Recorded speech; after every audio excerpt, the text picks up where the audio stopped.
El día de ayer nos habíamos centrado generalmente en lo que era la modificación y edición de nuestras vistas base para lo que es el login, el registro y demás.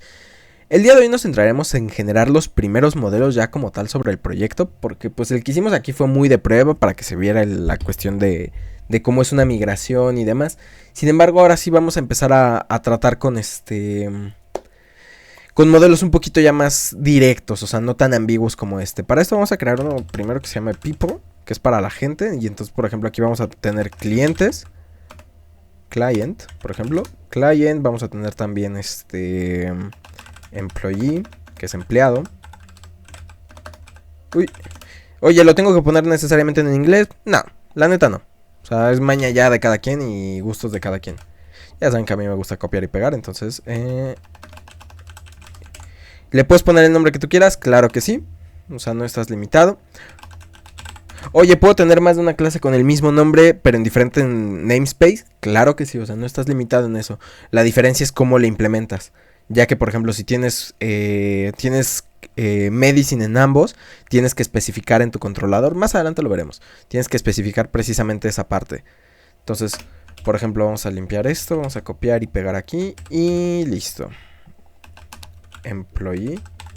Tengo por aquí los... Ay, también me hace falta...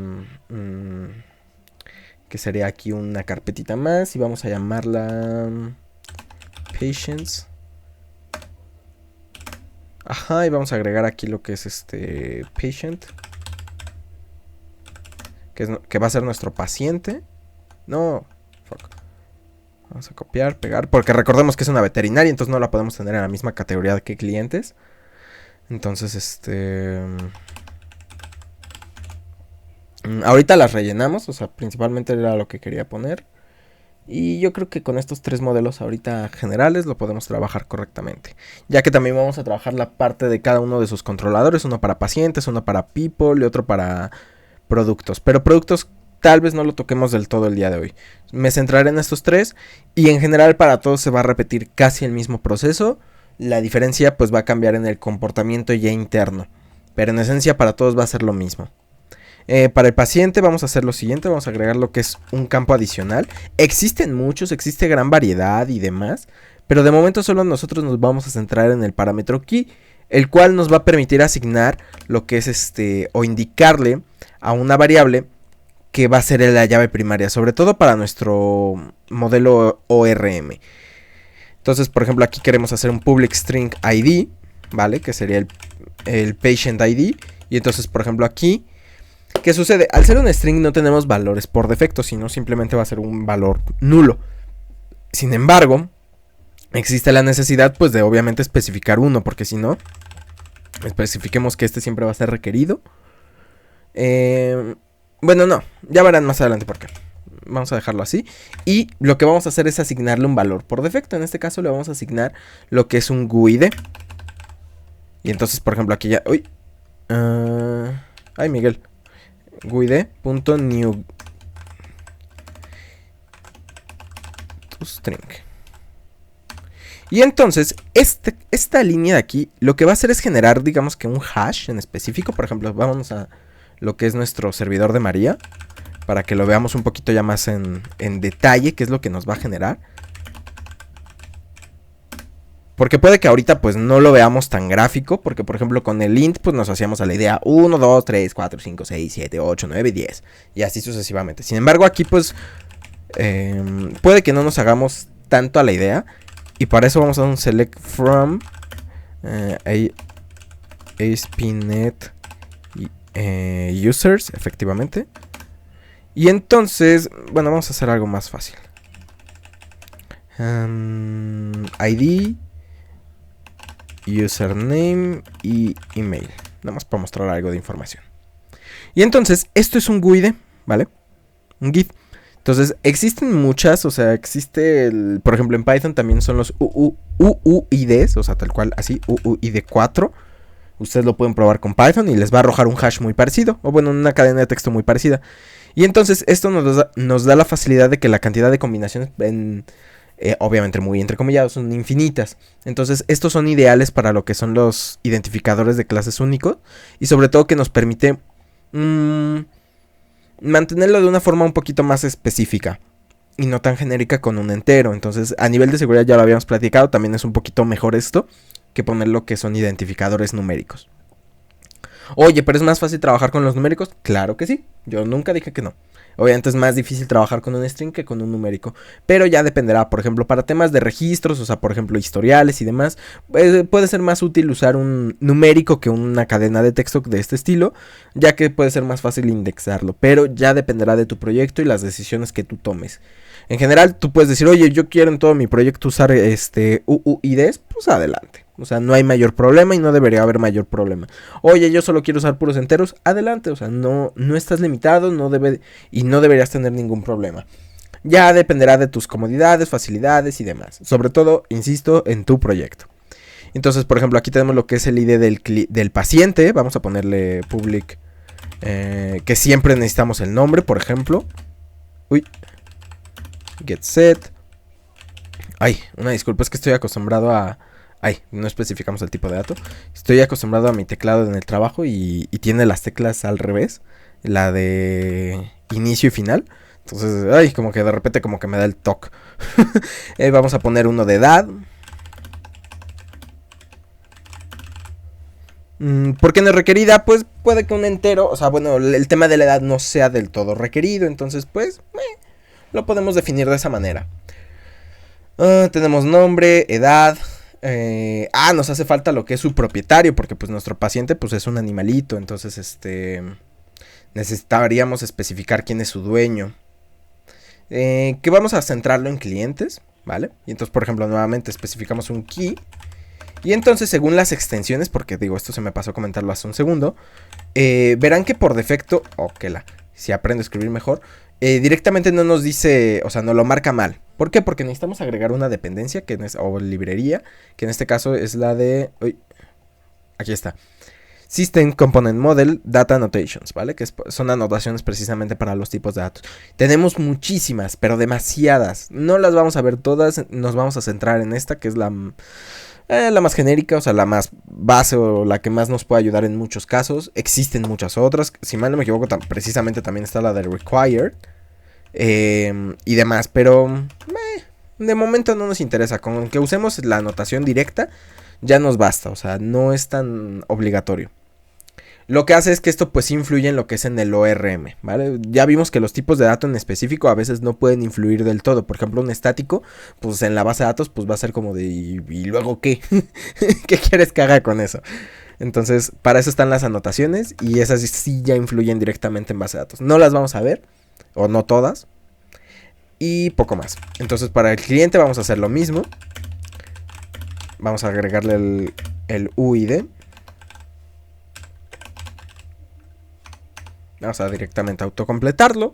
Vamos a agregar un public string que sea requerido, claramente. Ay, no sé qué trae como mi teclado. O no sé si es el Visual Studio Code. Nombre del cliente. Uy, vamos a agregar... ¿por qué no? Como que de repente el backspace no quiere servir. Se me olvidó el nombre de la propiedad que quería ponerle. Surname, ya me acordé. Que es el apellido. Vamos a hacer un string para el número telefónico. No es mejor un entero, no siempre, porque hay veces que cierto tipo de números se los puede rechazar. O sea, no porque te rechace el número, sino por ejemplo si no sé, hablando de cualquier otro país, el número empieza con 033, por ejemplo, el 0 te lo puede quitar. Entonces es mejor ponerlo en string y te ahorras un problema. O sea, simplemente, más que nada por eso, public string mail, por ejemplo, para su correo, su dirección, no sé, puede que no sea necesario, entonces, pero vamos a agregarlo para tener propiedades adicionales. Pero puede que esto no sea necesario del todo, o sea, su edad. A nivel comercial puede que no te interese qué edad tiene un cliente, entonces vamos a dejarlo sin la edad. Ya tenemos el nombre, el apellido, el teléfono, el correo y su dirección. Yo creo que ya de momento. Si necesitamos algún otro, lo agregaremos en su debido momento. Nos vamos al paciente y aquí hay algo muy importante. Vamos a hacer precisamente la relación entre cliente y paciente. Recordemos que en este caso el cliente es el dueño de nuestra mascota. Bueno, del dueño de la mascota a la cual queremos llevar seguimiento, digámosle de esta manera. Para esto, nosotros necesitamos hacer nuestra referencia. Porque, por ejemplo, si yo hiciera aquí un public client. Pues sí me la reconoce. ¿Por qué? Bueno, ahorita lo averiguo. Capaz si no me la está reconociendo y nada más me la remarca. Sí, sí la está reconociendo. People. Vale, porque estamos en el namespace, ¿vale? Ahorita era justo lo que les iba a decir. Aquí cómo le podemos poner propietario. Que esto suena más como de... ¿cómo se llama? Como de dueño de algo físico. Como de un objeto. Capaz y luego le cambio el nombre. De momento vamos a dejarlo así. No me quiero romper mucho la cabeza con los nombres. Entonces una disculpa si como que les da toca algún nombre. Ya después yo veré si los acomodo. Los se quedan así. Oye, ¿yo le puedo cambiar los nombres a las propiedades o a los atributos? Sí, pero no te lo recomiendo. ¿Por qué? Porque puedes tener pérdidas de datos. Y sobre todo porque es muy probable, es muy seguro, que prácticamente no te reconozca como un cambio de nombre, sino como que estás eliminando ese atributo y estás creando uno nuevo, aunque sea el mismo tipo de dato. Entonces ten mucho cuidado. O sea, ten mucho cuidado si le cambias el nombre. Yo te recomiendo cambiarle el nombre precisamente previo a insertar datos ya productivos. O sea, aquí en temas de desarrollo, adelante. Hazlo y cámbialo tantas veces como requieras. Vas a tener que estar borre y cargue nuevamente la base de datos. Pero eso es lo de menos.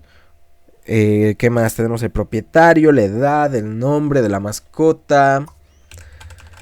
Uy. Ok. Es lo que les digo, como que mi backspace como que no quiere funcionar bien. Vamos a ponerle tipo, que sería como la especie. Insisto que con los nombres ahorita no me las estoy pensando mucho. Entonces, no me regañen por eso. Ahorita no me las estoy pensando. Vamos a poner un float, que va a ser el peso. Ay, un segundo.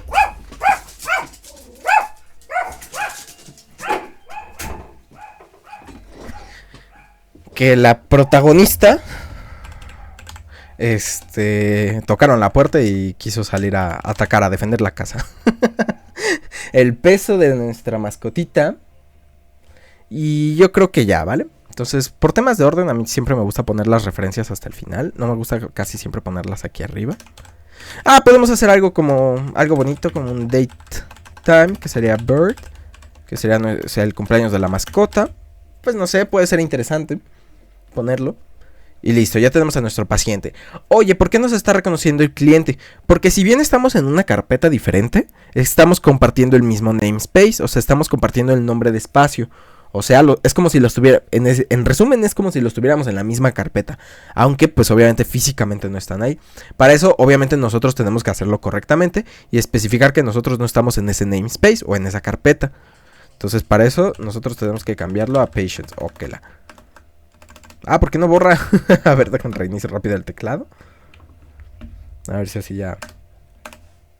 A ver si ya se quiere poner a chambear. ¿O se me trabó el equipo? Se me trabó el equipo. ¡Ay! ¡Ay! Una dudita. Los que están en el Discord. ¿Dónde me quedé? Porque creo que se trabó justo. Y no sé qué tanto se perdió.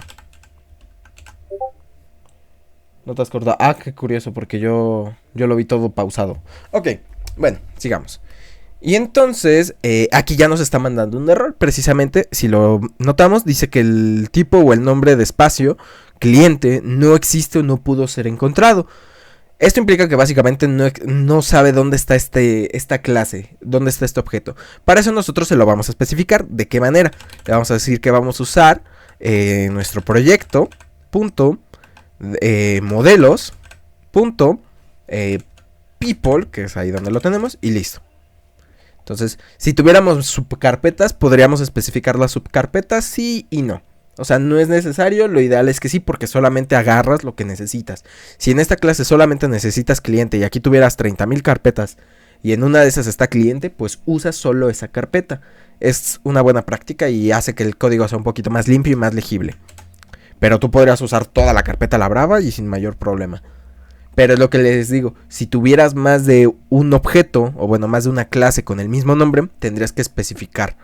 Más adelante veremos un ejemplo de eso. Entonces ya tenemos a nuestro paciente, ya tenemos sus datos, tenemos al cliente, vamos a buscar al empleado, que en este caso nuevamente vamos a ponerle aquí que queremos que sea la llave. Vamos a hacer que nos agregue automáticamente las data annotations. Y otra vez. Ahora, como que partial. Public string. Oye, ¿por qué el parámetro de ID no lo dejas ¿cómo se llama? Como requerido? Porque más adelante, como lo vamos a hacer con un sistema API, a veces el ID definirlo como requerido nos puede generar más problemas que soluciones. Entonces, también es por eso, de la misma razón, que en paciente coloqué la propiedad que puede ser nula en propietario, porque esta no se va a ver reflejada en lo que es la base de datos, porque como va a ser una llave de foránea, sí o sí no puede ser nula a nivel base de datos, pero a nivel lenguaje de programación, claro que puede ser nulo el valor. Más adelante veremos el por qué, o vamos a entender el por qué más bien. Hacemos un punto toString.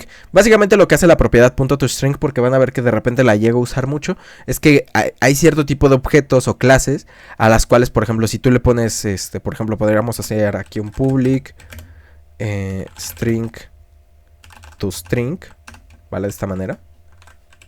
Y básicamente diseñaríamos lo que es nosotros esta función, ¿vale? Ajá, ok. Public string override. ¿Era ahí? No, al revés. Listo. Override. Y entonces, por ejemplo, aquí retornamos. Esto es parte de programación orientada a objetos. Entonces, de momento no se me preocupen por esto. Básicamente lo que vamos a hacer aquí, así explicándolo un poquito a grosso modo, cuando ocupamos las propiedades ya predefinidas. Porque todas las clases por defecto, o sea, tú las puedes ver así vacías, pero estos ya tienen métodos definidos por defecto. O sea, yo aquí, por ejemplo, patient, podría definir un punto toString, un punto toDouble, o sea, ya tiene propiedades intrínsecas, las cuales nosotros no podemos eliminar. Sin embargo, puedes decir, oye, es que yo no quiero que lo haga de esta manera, quiero que lo haga de esta otra manera. Por ejemplo, si tú hicieras un employee.toString por defecto, el que tiene por defecto, o sea, sin este de aquí, puede que directamente no haga nada o te regrese, por ejemplo, el ID nada más. Pero tú dices, ay, pues sabes que yo quiero que el punto toString me regrese algo más bonito. Por ejemplo, que te regrese el nombre del empleado, su ID y su edad, por ejemplo. Y entonces lo que se hace es decirle que de manera pública, por eso especificamos el public, vas a sobreescribir el método toString. Y entonces ya precisamente lo que tú vas a hacer es aquí colocar lo que tú quieres que haga esa función. Entonces cada vez que tú lo invoques, va a ser este método. Obviamente cada vez que tú lo especifiques. Y así lo podemos hacer con todos los demás. Inclusive cuando heredamos. Entonces, por ejemplo, si yo heredara ahorita de cliente, por ejemplo, no sé, por decir algo, que de hecho lo podríamos hacer, pero no lo recomiendo porque para los ORM a veces no lo hacen bien. O sea, al menos a mí me ha tocado muchas veces en las que cuando hago herencia no trae estos atributos, o sea, no se los trae por defecto. A nivel programación, claro que sí los tiene, pero a nivel ORM me ha pasado a mí, de que no me los trae los atributos. Entonces yo por eso siempre prefiero especificarlos, aunque sean los mismos.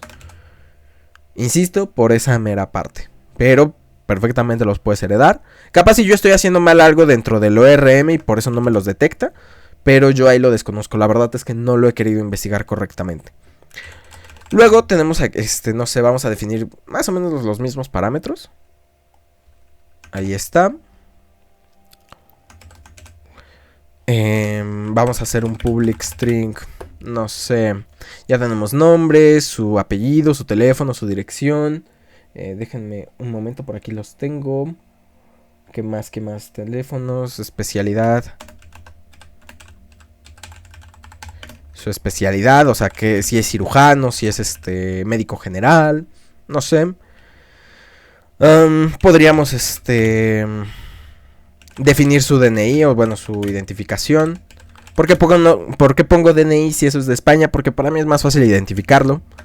Porque podríamos poner ID, que es Identification Card en inglés, pero en... ¿cómo se llama? No es muy claro del todo. Y por ejemplo, DNI a mí se me hace un poquito más claro. Entonces, y es un poquito más genérico. Entonces, podríamos aquí también, por ejemplo, definir la matrícula, la cédula profesional, muchas cosas más, pero digo, ya queda en cuestiones de cada quien. Oye, ¿lo vas a dejar con los warnings? Más o menos sí. Porque son parámetros que en esencia no me interesan del todo. Sobre todo, por ejemplo, podríamos definir que la dirección sí, al ser nuestro cliente, nuestro empleado, que la dirección sí o sí sea requerida. Su especialidad también. Pero el resto no. Entonces, por ejemplo, las podemos definir como valores que puedan ser nulos para que no nos marque los warnings. Y quede un poquito más limpia la compilación. Puede que no especifiquemos el tipo. Aquí en el cliente vamos a definir que sí necesitamos su dirección, por ejemplo. Y para que vean, vamos a definir aquí el require también. Precisamente para que identifique que esto en la base de datos pues sea un parámetro requerido sí o sí junto con el nombre. Existen muchos, o sea, demasiados, tantos que no los puedo ni nombrar. ¿Con cuántos he trabajado? Con muchos y no siempre los uso todos, la verdad. Lo que les digo, el que más uso yo es este. Para mí es el más cómodo y el que más facilidades me da en general. Y listo, ya construimos lo que son nuestros modelos base. Entonces ya no tenemos mayor problema con eso. Y ahora vamos a construir rápidamente nada más un controlador. No vamos a trabajar todos los controladores de un momento, pero pues sí vamos a trabajar con alguno y crear un par de funciones. Ya después creamos las demás y así. Entonces, uy, que minimice todo el proyecto. Ay no, estamos en pacientes, ¿dónde están los controladores? Perfecto. Entonces, dentro de los controladores vamos a agregar patients controller.cs. Y entonces vamos a copiarnos el de home. Ya saben que me encanta copiarme esto. Y pues ya nada más reemplazamos el nombre. Y vamos a poner el de patients controller. Perfecto. Ya tenemos el index por defecto y demás. Para esto, nosotros vamos a definir lo que son primeramente nuestras llamadas API. En este caso se podrán preguntar qué es una llamada API o qué es una API, que también se les conoce. Bueno, más bien se les dice. Una API, en esencia, o bueno, su nomenclatura dice Application Program Interface. O sea, básicamente es una interfaz de aplicación programable. Esto nos permite, a muy grosso modo, y que en esencia eso es lo que hace, poder conectar dos programas de una manera muy cómoda. Entonces, por ejemplo, en dado caso que yo quisiera que mi plataforma, en este caso de pacientes, trabajara con YouTube, no sé, para subir algún tipo de video automático, por ejemplo con SAP o por ejemplo con Discord, con Slack, no sé, con cualquier herramienta que a ustedes se les ocurra. Y entonces yo de esa manera puedo conectar mi aplicación con la otra. Entonces ya lo veremos más adelante, desarrollaremos precisamente intercomunicación entre programas con las APIs. Y entonces esto nos da la facilidad precisamente de que generamos una interfaz de comunicación muy simple. ¿Por qué? Porque si no tuviéramos esa interfaz de comunicación, serían cosas todavía muchísimo más complejas, ya que tendríamos que estar definiendo accesos a bases de datos públicas y así, lo cual no es muy recomendable. Si nosotros queremos compartir información con un aplicativo o con otro aplicativo, pues precisamente tendríamos nosotros que definir una puerta de enlace, o sea, un API controller, para poder decirle a la aplicación, ok, de mi aplicación vas a poder tomar esta información. Por ejemplo, pueden decir, oye, ¿dónde yo puedo ver una API? No sé, déjenme abrir aquí una pestaña en ChatGPT. Vamos, más que nada porque ahí se las puedo mostrar más fácil. Aquí está perfectamente, ¿vale?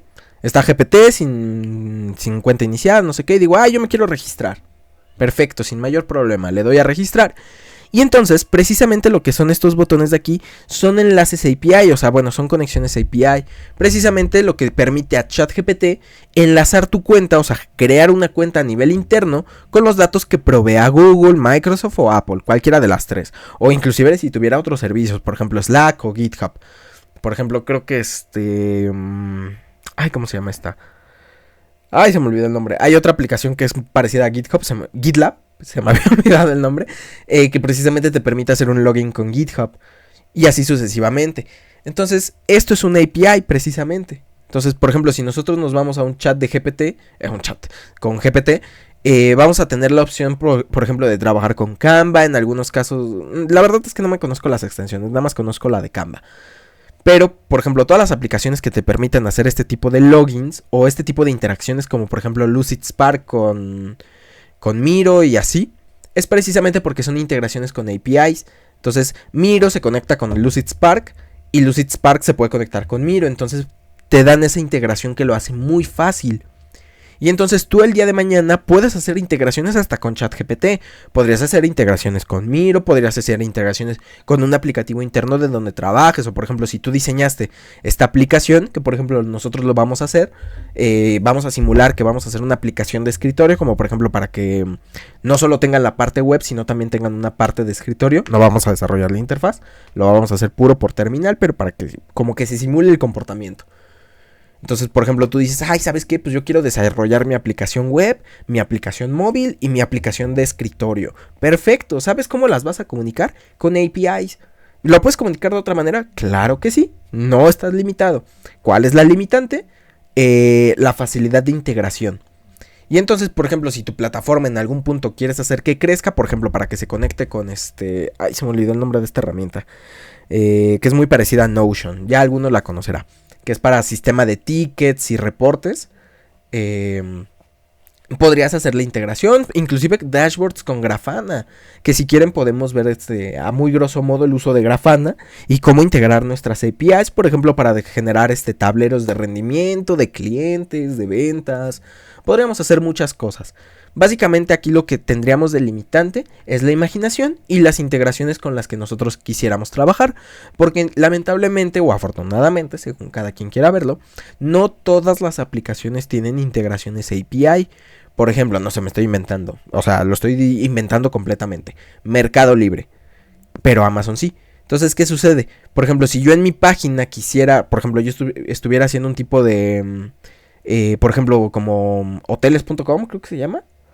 La plataforma esta precisamente que te permite comparar precios de hoteles. Eso lo hacen mediante APIs. Obviamente existen otras formas, lo que también se conoce como web scraping. Sobre todo se hace con una herramienta que se llama Selenium. Tal vez algún día la veamos. De momento no es nuestro interés. Pero, por ejemplo, si no tuviéramos una API, tenemos que hacer un web scraping. Que, por ejemplo, te podrías preguntar, ¿qué es un web scraping? Un web scraping es básicamente hacer esto. Tomar lo que es hacer básicamente un F12 y empezar a ir escaneando los elementos que tenemos en la pestaña. Así, poquito a poquito. Entonces, por ejemplo, yo aquí le doy un inspeccionar, más que nada para irme directo. Y yo aquí podré automatizar y mandar aquí un input por defecto y así. Entonces, directamente yo interactuar con la página web y extraer información, datos y así. Entonces, eso es un web scraping. Pero el diseñarlos y el trabajarlos termina siendo muy complejo en muchos casos. Por eso se hace con APIs. Entonces, vamos a hacer una excesivamente rápido. Para eso tenemos primeramente nosotros que especificar el tipo de método. Mañana veremos los métodos HTTP, precisamente para explicar un poquito más a detalle y entraremos un poquito más en historia de las APIs, porque existen muchas formas y muchos métodos y muchas metodologías. Pero en este caso vamos a especificar un HTTP GET y vamos a definir nuestra acción, public key action.